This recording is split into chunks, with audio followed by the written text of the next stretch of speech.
All right, so we're going to be talking about angles of elevation and depression. It's really just application of sine, cosine, tangent.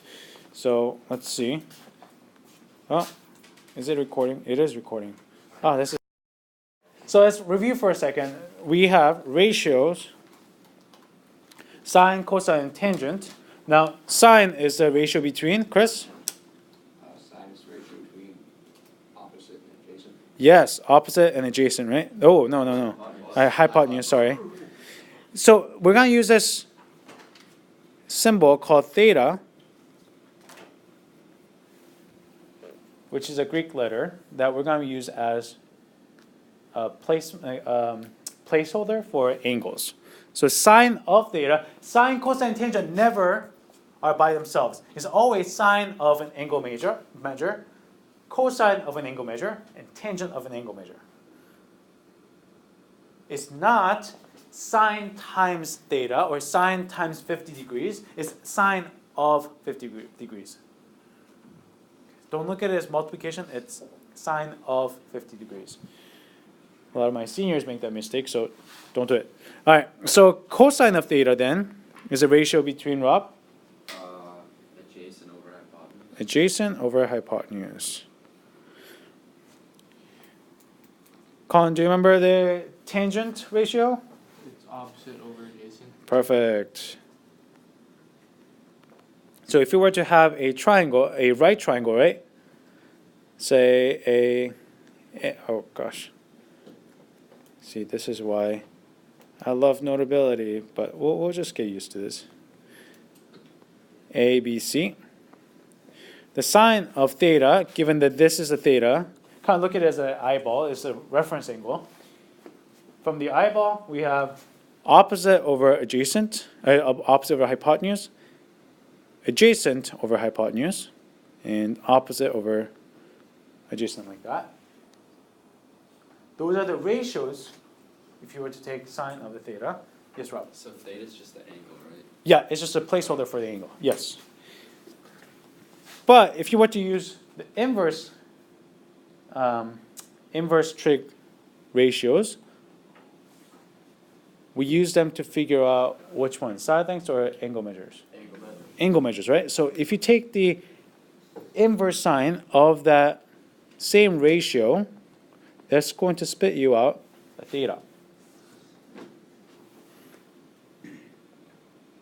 If you take the inverse cosine of the ratio, it's going to spit you out the theta. And if you take the tangent of A over B, opposite over adjacent, and again, Rob, that's a good question. We don't flip the ratio. We just keep the ratio as is. We get the angle measure. So there are three different ways to figure out the angle measure over there. And depending on what you're given, you use sine, cosine, or tangent. And I cannot stress enough that you don't multiply inverse sine. Inverse sine is not a number. Inverse sine is a function that you take of A over C, B over C, and A over B. That will become more clear as we go.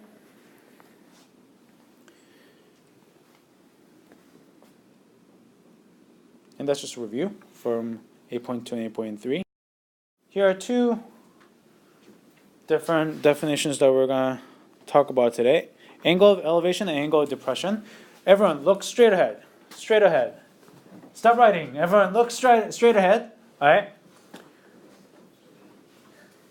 Look up a little bit.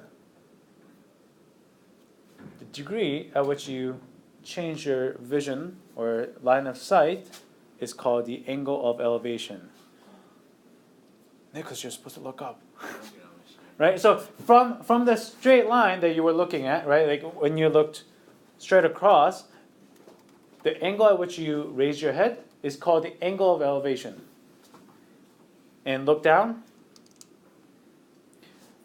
The angle from the straight line when you looked across down is the angle of depression.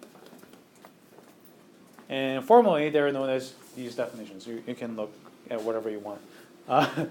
Angle of elevation is the angle formed by a horizontal line and a line of sight to a point above the line. So you're looking straight, and then you look above the line. The angle is called the angle of elevation. In this case, from the watchtower, they're looking up to the plane, right? So that's angle of elevation. And from the plane, they have to look down. So that's angle of depression. Yes? Wouldn't they have to be looking at like the same point though? Like, Not necessarily. They could be looking at each other. So right now, I have angle of depression from here to you, right? Whereas you have angle of depression, elevation from your eyes to my eyes, yeah. right?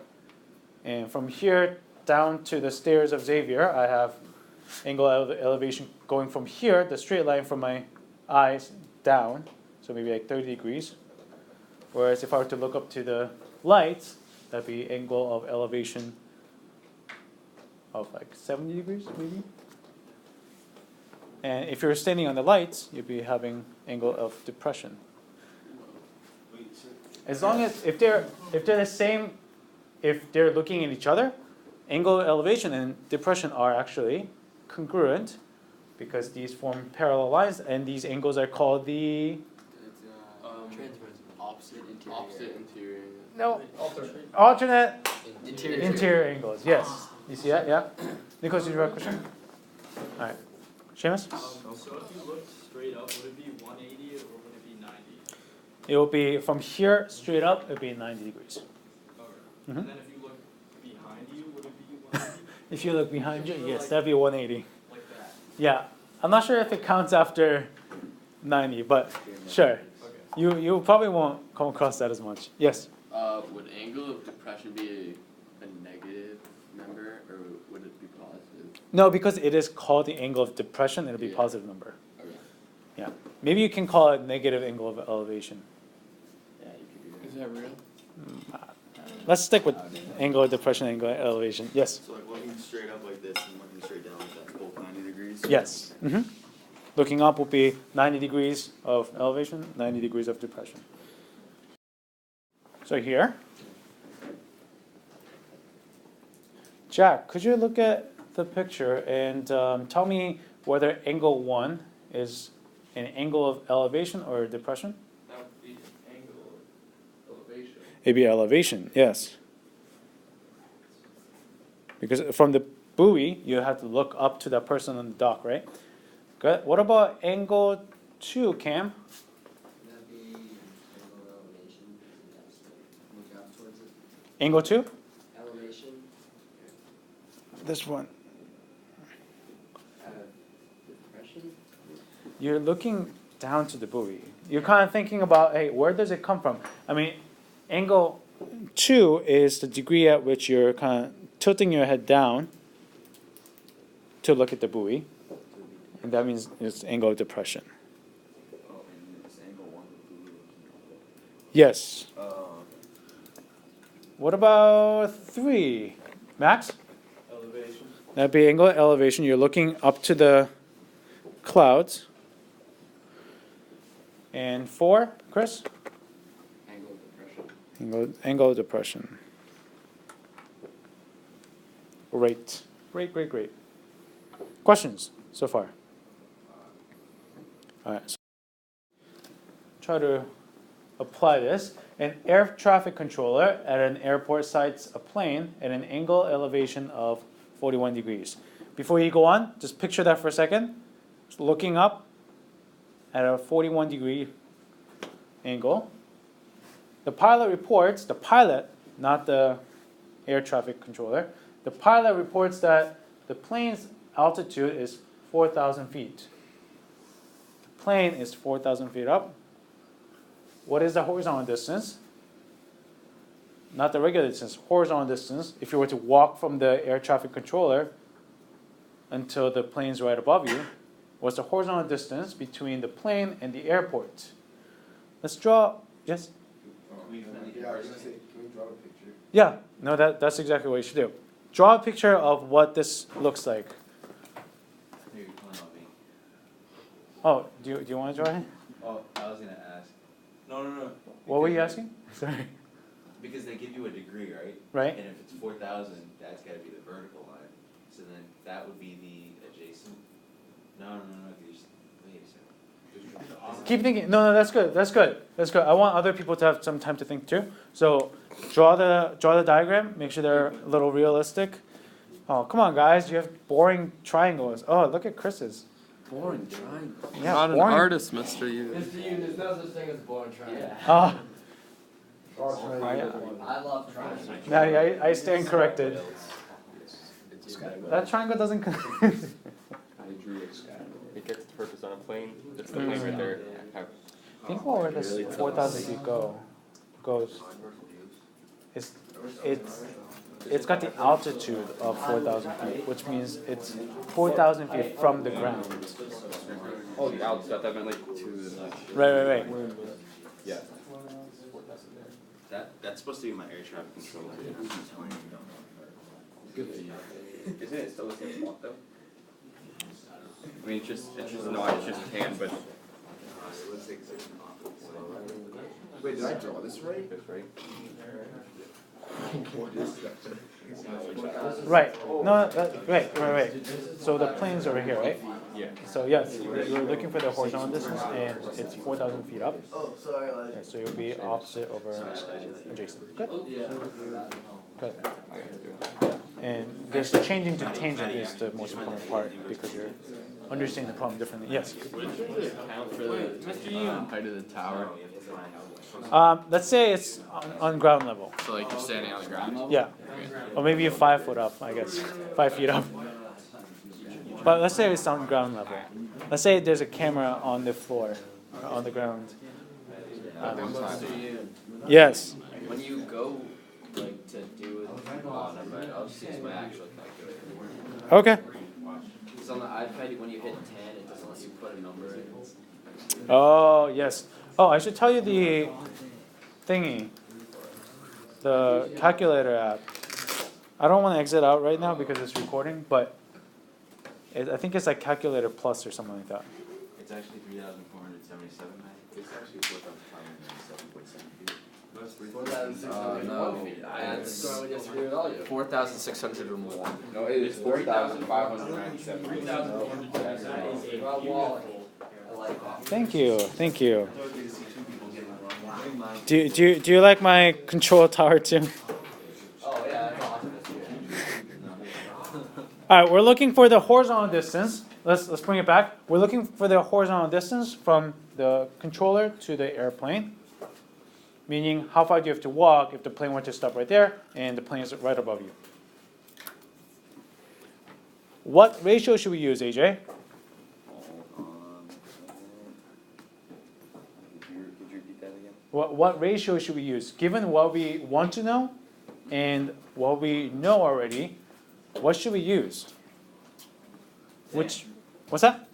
Tangent, yes. We want to use tangent of 41 degrees. We want to set it up like this. Tangent of 41 degrees is opposite over adjacent. So it would be 4,000 over x.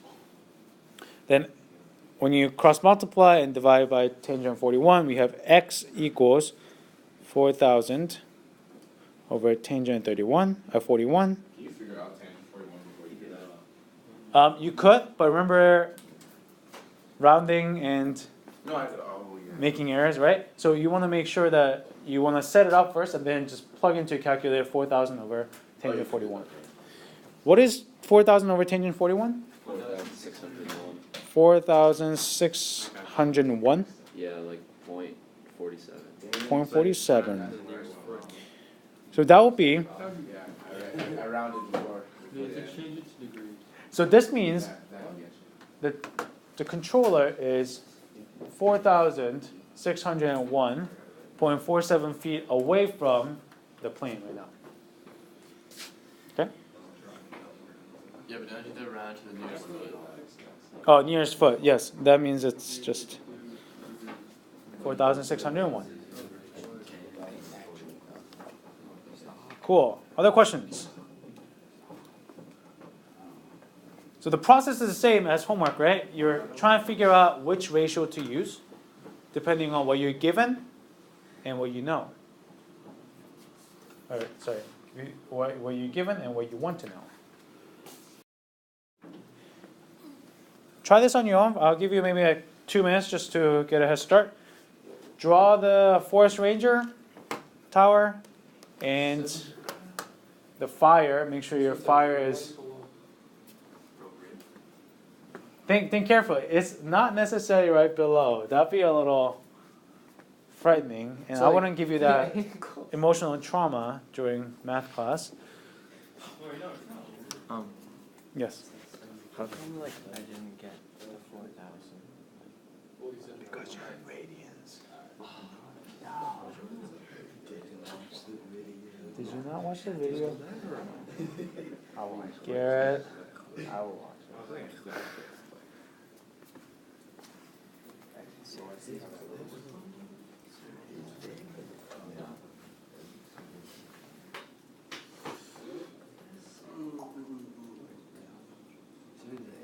That means like, it would be an 83-degree angle, wouldn't it? If it's the angle of depression is 7 degrees. Would it be? Try drawing it. Yeah. Wait, it'd be. Pay attention to what angle of depression is saying. What's that? You didn't answer my question. Okay, wait, let's see you. Think about it. Let's see you. Think about it. I want you to have time to just figure out your own. Okay, so can I do, Yeah, can man. can I do it here? Or do I still have to do it there? Try to look at angle of depression. What is angle of depression? If I'm looking at you, right, there's 7 degrees. So that means it's gotta be between the floor. What does that mean to be looking down 7 degrees? Is this the right, like that? What does it mean to look down 7 degrees? Is this the right? So when we're doing that 7 degrees, we have to do it like that 7 degrees. Not quite. Not quite. Is this seven? Is it like this? Down? Is it like that? It's not like, it's like, It's not gonna be. down 7 degrees from. Yeah, it's like, that's like.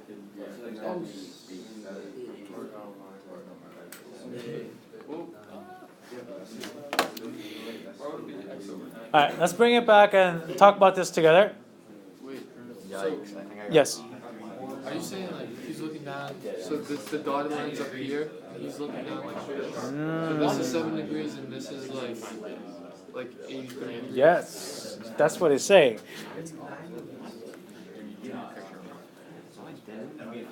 7 degrees. Looking straight ahead is the normal line that we're comparing to. Wait, so this is 90? It'd be 90 degrees like this. 90 degrees like this. Yeah. So let's take a look at this here. Looking, bring it back, guys. Looking straight ahead, we have angle of depression of 7 degrees, which means, contrary to what a lot of you guys drew, the fire is actually kind of far away. He's from the observation tower, you're looking down 7 degrees. Yes. Right? You're looking down 70. That's why visualizing is so important, because it just flips a problem. It's not just tangent of 7 or something like that. I mean, it could work as tangent of 7, but that's why drawing the appropriate diagram is so important. And here's the fire. And maybe there's some blue fire too. You can either draw the triangle down here with 83 degrees right over here, like this. Or you can actually draw the triangle on the top, like this. Right? We know that it's a 90-foot observation tower. We're looking for what is a horizontal distance. Again, if you were to walk from the bottom of the tower to the fire, how far is that?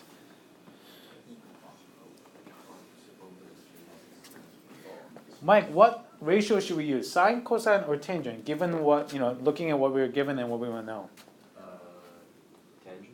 Tangent, yes, because if you're looking at 7 degrees over here, you're looking at 90 feet or 90-foot tower, which is opposite, and x, which is the adjacent.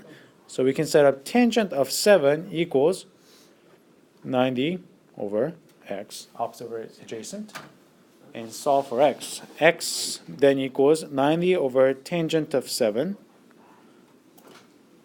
What's 90 over tangent of 7? It's 732.99. 73%. Do I have confirmation with that?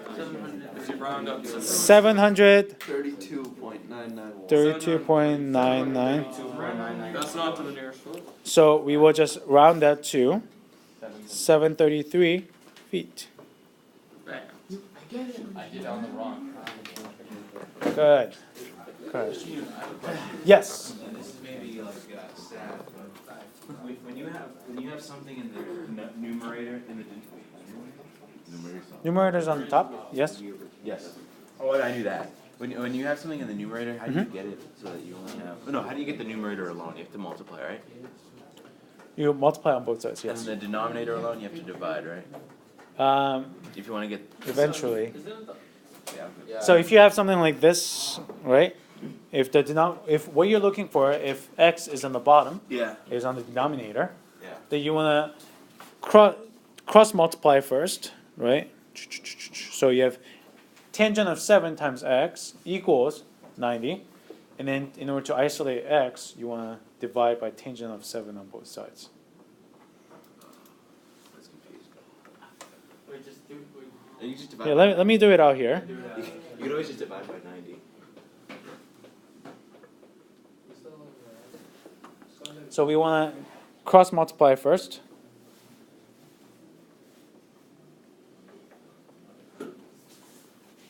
Do you agree with that? Mm-hmm. And then x then equals 90 over tangent of 7.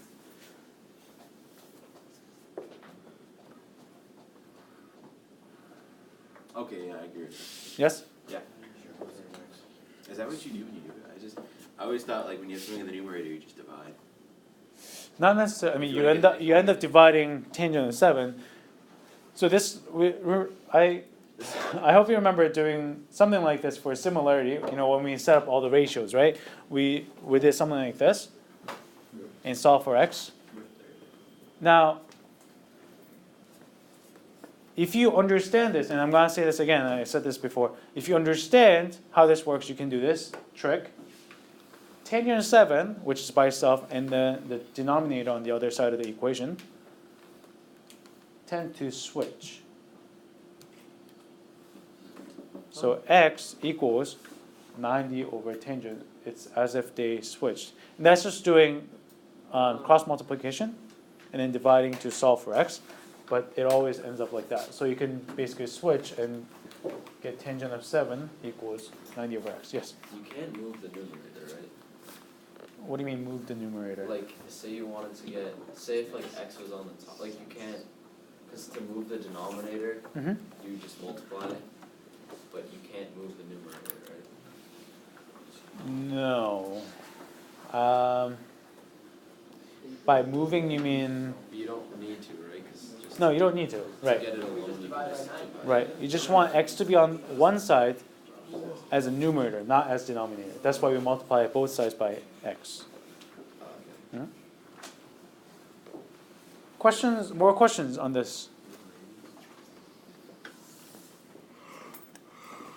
You guys good? All right.